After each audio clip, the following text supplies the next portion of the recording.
What is going on, you beautiful boys and girls? I hope you're having the greatest day of your life today. And today I want to talk about a really special topic, one that's near and dear to my heart, one that I struggled with for a very long time, and even going to admit some things today that are pretty rough to admit. But it's how, as a parent, when we're being dragged in a million different directions, right? We got bosses, we got deadlines, we got household chores, we got bills, we got responsibilities, we got clients, we got staff issues, we got a million things pulling us in all these directions, right? And so how do we give our kids our best focus, our best energy, and our best attention? I hate to admit it, but a few years ago, I was that dad who was routinely thinking, I just can't wait for my kid to go to bed. Like, I'm exhausted. I just want to turn on Netflix. I want to turn on Sports Center, and I want to zone out because I literally have nothing left to give anybody, right? And if you would have asked me at this period in my life, what's your most important thing, Tyler? What's the number one thing in your life? I would have always said family. I'm doing everything for my family, right? That's why I work hard. That's why I pour into my job and all these things, right? But if I'm honest, really looking back, my family didn't get my best energy. My wife and my daughter didn't get my best energy. And so I understand. I worked a job that I wasn't particularly passionate about for about 6 years. About 4 of those years, I failed pretty big at this. And then the last couple of years really was able to turn things around with some really good strategies and some things that my wife and I actually formed a lot of these together, especially this last tip. It was all my wife. So today I want to go over top 5 strategies I think all parents can use, or hopefully you can apply a couple of these to your own life, that can make you more high energy, more present, more with your kids, that even after that long day of work, hey, we can still be zoned in and give them some magical moments and give them our best energy. So I want to talk about that today. And before I get into it, I want to say too, often I think as parents, especially dads, moms, man, we just beat ourselves up so much. And, I would have these feelings of guilt that would weigh on me when I would have them. Man, I just can't wait till they go to bed. Like, I'm exhausted, right? And then I'd beat myself up over that. And so I want to challenge you to get off that guilt train today, let that shame fall to the ground, and let's just talk about some practical applications, some practical strategies here today that we can use to hopefully make ourselves higher energy, make ourselves more present, so that, man, when we're with our kids, we're throwing them around, we're high energy, we're having dance parties, we're doing walks, we're playing with them, making these great magical memories that they'll remember. Because look, at the end of the day, somebody told me once, you get 18 summers with your kids. That's it. And it goes fast. And I see that already as a dad of a 6.5-year-old. It just goes fast. And so there's no redos. And so I'd want to challenge everybody today to maybe try and implement some of these strategies and see if they work for you. So let's get into them, guys. Number 1, I think this is a big one. If you've heard me talk at all, you'll know this is critical. I want to get into the why behind it a lot. It's start a morning routine. So look, your kids are not an alarm clock. This is the number one thing is, too often, and this was my big problem, my daughter would come running into the room right here crying, and now I'm waking up, I'm cranky. This is my alarm clock, right? And so I'm starting off the day with no intent behind it and with nothing. So now my morning routine looks a lot different. I'm up before my family. I'm chugging waters. I'm doing a devotion. I'm in some prayer. I'm in some meditation, some visualization for a minute or two. I write down all my gratitude in a journal.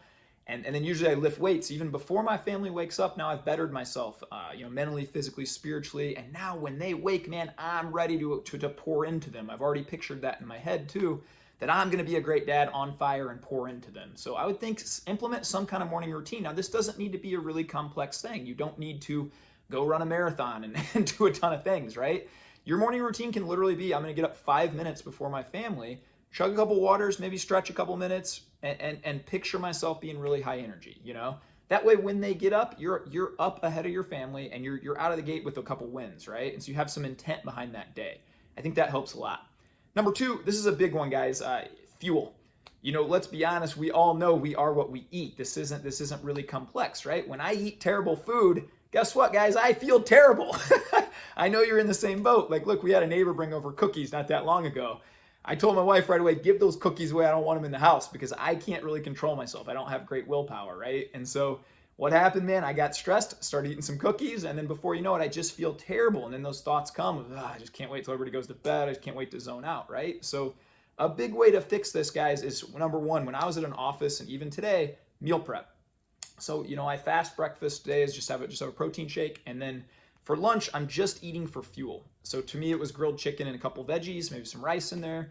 If I need some snacks during the day, it's fruit and things like that. So I'm always thinking of, to give my best self to my kids, I can't go eat McDonald's cheeseburgers, man, and French fries like I used to, because that's going to make me feel worse, be a lot more low energy, make me not really even mentally as sharp, right? And so Now, I'm not all about, hey, you need to have a perfect diet and all this stuff. So if my wife and I are going to have an eat for pleasure night, which we try and do about 80-20, so 20% of the time for our dinners, we're just going to eat for pleasure. If we do takeout, Indian food or pizza or whatnot, we'll do it after the kids go to bed. And that's a good way you can actually enjoy it then, because you don't have all your kids running around and whatnot. And then, you know what, even if I get a little lethargic or whatever after I eat that meal, that's really no big deal, because my kids have already gotten my best, right?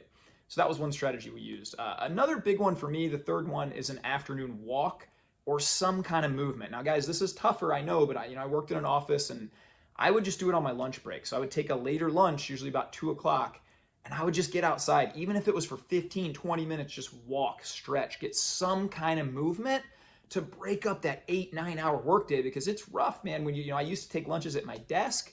I'd work through lunch and I'd have this kind of, warrior mentality. I'm going to keep crushing. And then I realized, you know what, that's not fair to my family. If I'm working hard all day and I'm stressed all day and I don't decompress a little bit, get outside in nature, get a little walk, 15, 20 minutes, you'd be amazed at how much that can lower that level. My wife and I talk about your bucket. And when you go into work some days, your bucket is just constantly getting depleted, client yelling at you, staff issue, all these things, right? Deadlines. So your bucket's depleted, and you know what? That little walk can just raise you a few notches so that when you get back home, man, you're not on E all the way. You still got a little bit left to give, right? So I would say try and implement some kind of, even if it's just a 10-minute walk outside on lunch and a break. That would be something that I would say. Number 4, and this is really, really just turned the tide for me, you can't complain. This goes for you men especially. Guys, I worked at an office job for about 6.5 years that I didn't really love. I wasn't super passionate about. Now, there was great aspects. I'm grateful for the job and my time there, but I didn't love it. I wasn't passionate about banking, right? I worked at one of the largest banks in the U.S. A lot of stress, pressure that comes around that. And you know what? I would send my wife texts for the first couple of years about how much I hated it, how much my boss was stressing me out, the clients, the staff, all these things, right? And in return, then when I got home, I had depleted my wife.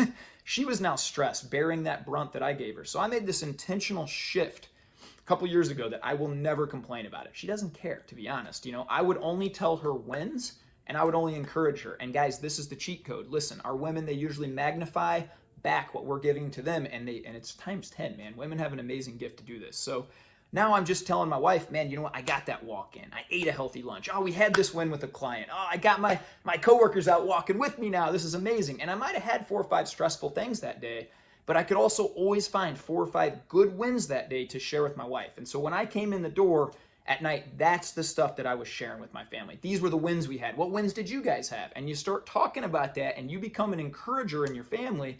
And then before you know it, that's the tone shifts for everybody. And then everybody's building everybody up. And instead of dad coming home cranky or mom coming home cranky, complaining about boss, work, all this stuff, well, now you guys are giving each other life. You're encouraging each other. You're talking about wins. You're talking about the great things that happened at school, the great things that happened at home with the kids, whatever that might be.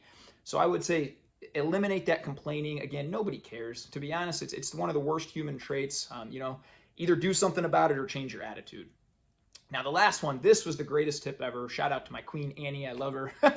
Soulmate for life. This was one we came up with a little bit together, but it was her idea mostly, and this was just a complete game changer for me. So what I would do is when I was driving home from work, I had, maybe a 15-minute drive home from work or whatnot, I would stop a block down the road, and I would turn off music, no phone, no anything, and I would literally take about 2 minutes. Power in the pause is what we called it. And I would just pause. Take a couple deep breaths, and I'd say, you know what, whatever might have happened at work is at work. That has nothing to do with my family. I would visualize in my head bursting through that door, scooping my daughter up, having dance parties, leading my family on walks, being this high energy, encouraging guy that would go in there, that no matter how stressful my day was, and some of the days, man, I had to fire people. It was miserable. I didn't like that, but still I would come in with that intent to give them life. The power of visualization is really, really big. And so I would challenge you, it takes 2 minutes. And if you can kind of pause and take that 2 minutes to gather yourself, and then boom, like a man or woman possessed, you go through that door and then you're ready to give life to your kids. There's nothing more important than being an intentional, high energy parent. If we really want to change the world and we really want to better society and everything, it always starts in the home. Mother Teresa has one of my favorite quotes, says, if you really want to change the world, go home and love your family. And so I think all of us that are parents, we want to pour into our kids. We want to do a better job. Sometimes it's just hard to find the energy, and we beat ourselves up over that. So I hope somebody can have a takeaway from one of these 5 tips I've given you today. If you have any more, put them down in the comments. Let's share together, man. We're all better together. We all grow together. So I hope you guys have the most blessed day of your life. Go pour into your kids. Go pour into strangers. Go pour into your loved ones. Let's just have the greatest day, man, and love everybody. Much love, guys.